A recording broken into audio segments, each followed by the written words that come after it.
Imagine you're an engineer designing, say, a cutting-edge electric vehicle. Every gram matters, right? Yeah. Every curve is critical, and the budget, well, it's always tight. Always. Aluminium is the answer. Strength, lightness, perfect. Yeah. But then you hit that fork in the road, standard off-the-shelf profile, or commission something totally bespoke. Mm-hmm. Today, that's exactly what we're diving into. Aluminum profiles, standard sections versus custom extrusions.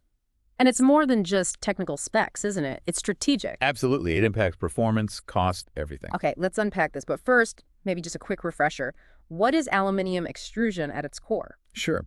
So basically, it's a process. You take an aluminum alloy, heat it up, and push it through a shaped opening a die. Like squeezing toothpaste, but hotter and with metal. Kind of, yeah. Yeah. And what comes out is a continuous piece with that specific cross-sectional shape. That's your profile. Got it. So we're talking about those resulting shapes, the Yeah. standard ones versus the custom-made ones. Exactly. Ready-to-use shapes versus, solutions engineered for one specific job. Understanding that difference is key. Right. So let's start with standard. Standard aluminum sections. These are the pre-designed shapes, the ones you can find in a catalog, readily available. Mm-hmm. The workhorses. So what are the big wins with these? Why are they so incredibly common? Well, the biggest thing is probably cost effectiveness. You're not paying to design and create a brand new die. That's a huge saving right there. Okay, so lower initial cost. That makes sense. And speed. Quick availability. They're usually stocked in various sizes, so your project gets moving faster. Less waiting around for manufacturing. Exactly. Think about prototyping or even small production runs. You can get robust aluminum parts without needing a massive budget just for tooling. Right. And what about performance? Are they still strong and durable? Oh, definitely. They're designed for long-lasting performance, good resistance to environmental factors. They offer, excellent durability and strength. And they're light. Right. That aluminum advantage. That's a key one. Excellent strength-to-weight ratio. Plus, aluminum naturally resists corrosion. It makes them great for structures where you need strength without adding tons of weight.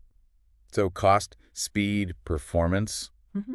It sounds pretty versatile. Immensely versatile, suitable across just a huge range of industries and applications. Okay, that makes a lot of sense. But if they're so good, are there limitations? Like, where might they not be the perfect fit? And maybe give us some examples. Where do we actually see these standard profiles? Well, the limitation is baked into the name, standard. They might not fit perfectly for a really unique, specialized need, but for general use, they're fantastic. Okay, You yeah. see them everywhere. In construction and architecture, think window frames, door frames, curtain walls, general framework. Like the bones of buildings sometimes? Pretty much. Yeah, Then automotive and transportation lightweight parts to boost fuel efficiency. makes sense. Industrial manufacturing uses them all the time for conveyor systems, machine guards, enclosures, frames for machinery. Even in electronics enclosures for devices, heat sinks to keep things cool. Paneling. Heat sinks. Okay, I've definitely seen those. Yeah.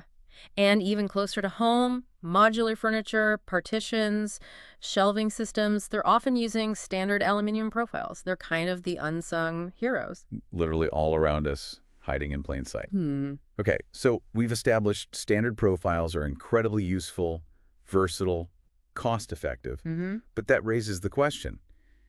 If they're so good, why bother with custom?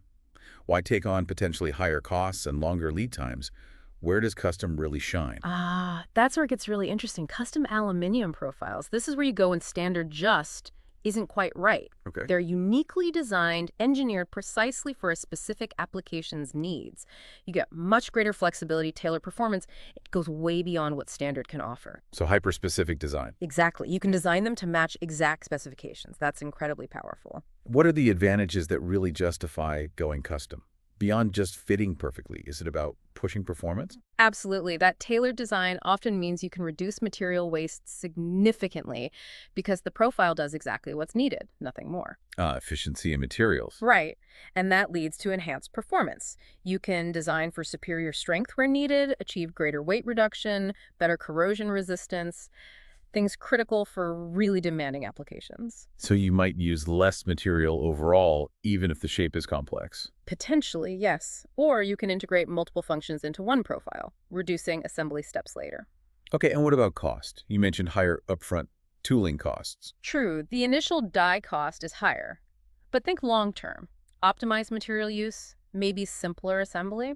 These can often lead to lower overall costs across the product's life. So a long-term value proposition. Definitely. Plus, aesthetics and functionality. Custom profiles allow for really seamless integration. They can look better and function better within a larger assembly. You can design for looks as well as function. You can.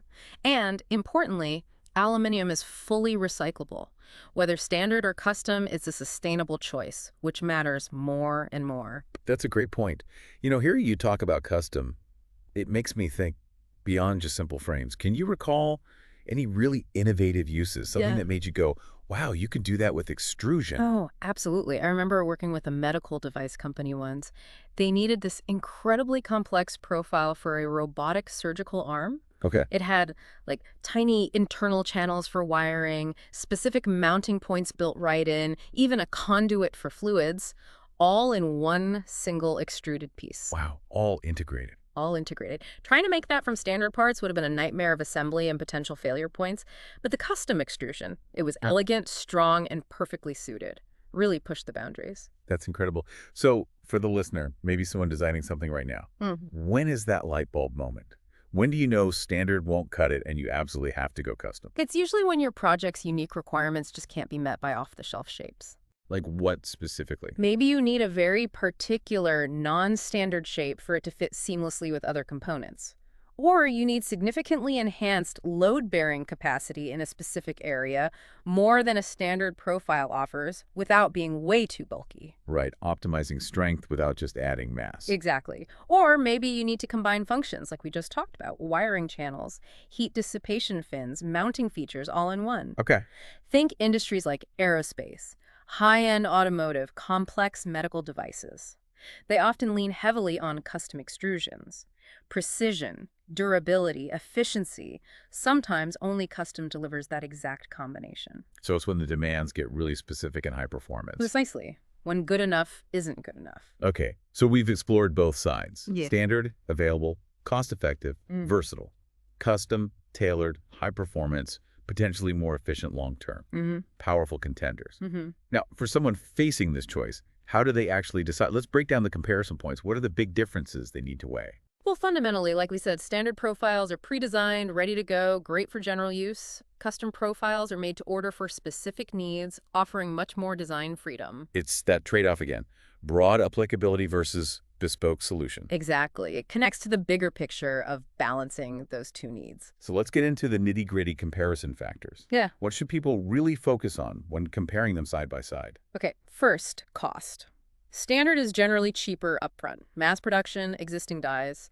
Custom needs new die development, specialized setup. So higher initial cost. But you mentioned potential long-term savings for custom. Right. That optimized design can mean less material, easier assembly, better performance, which can absolutely save money over the product's life cycle. So it's initial cost versus total cost of ownership sometimes. Okay, cost is nuanced. What about design flexibility and performance? Huge difference here.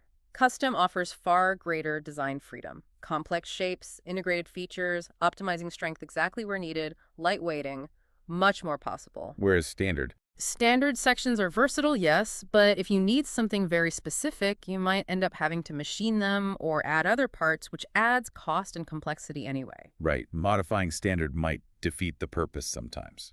It can. Then there's lead time and availability. This is often a big one. I bet. Standard is fast. Much faster. They're often in stock or have short production runs.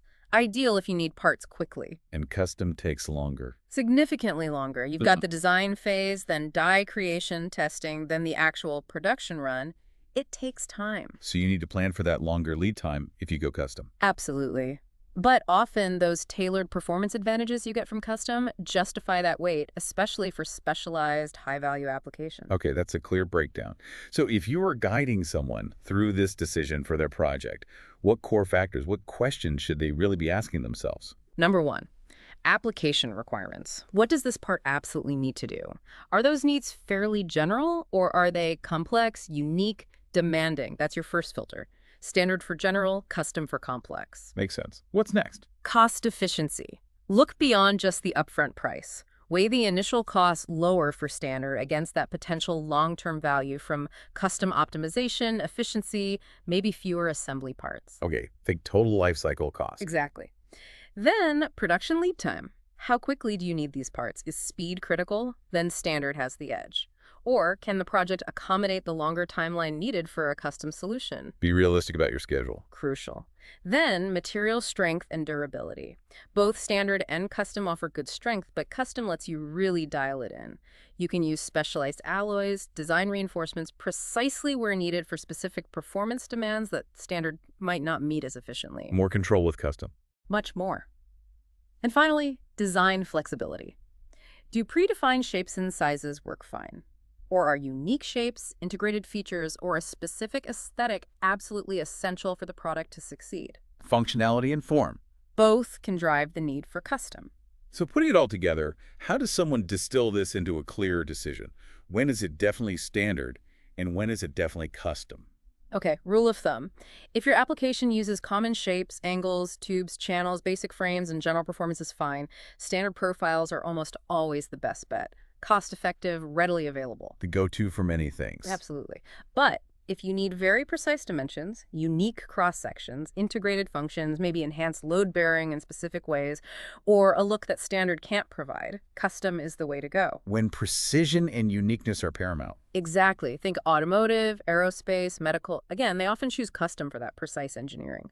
Construction, general fabrication, they often rely heavily on the efficiency of standard profiles. So it really depends on the industry and the specific application within it. Completely. The final choice always comes back to carefully evaluating your project's budget, your specific design requirements, and your timeline. There's no single right answer, only the right answer for your project. That's a great summary. So the choice between aluminum standard sections and custom profiles really boils down to your specific needs. Standard offers that great mix of cost-effectiveness and quick availability for many applications. The reliable choice. While custom provides tailored, unique, high-performance solutions when the demands are just higher, when standard won't quite cut it. Precisely. For optimization. So maybe a final thought for our listeners. Consider how these choices, these fundamental material decisions about standard versus custom aluminum profiles, are often hidden inside the things around us. Yeah, you rarely see the profile itself. Right. But they quietly shape everything. The cars we drive, the buildings we live and work in, the medical devices that save lives. It impacts performance, cost efficiency, even sustainability, all on a massive scale. It really does. It's kind of a deep dive into the hidden building blocks of our modern world. Maybe it invites you, the listener, to look at everyday objects a bit differently now, with a new perspective on the engineering choices beneath the surface.